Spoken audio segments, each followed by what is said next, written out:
Now, I also saw a video that kind of makes me want to push back on, or talk about, not push back on, but want to talk about performative inclusivity because it's just so rampant and everyone's a grifter nowadays. Everybody's a fucking grifter on the internet nowadays. Like, you don't know what's real, but everybody's a fucking grifter on the internet nowadays. But the bear community started back in like the 1980s, and it was with a group of gay men living in San Francisco that felt like they just did not fit into like the mainstream gay culture, and so they created a subculture, of the whole LGBTQ thing, and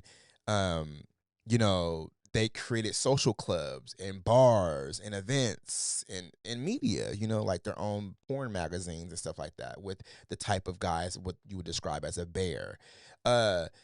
and so there's a hierarchy system too. Like you have your bear, who is a bigger, hairy guy, and then you have your cub, who's a big guy who's young, and then you have your daddy bear, who's an older, bigger guy who's hairy, and then you have your otter, someone who's not necessarily skinny or a twink, but like a little thickum, like not thickums, but like in between thick and skinny, I guess you can say.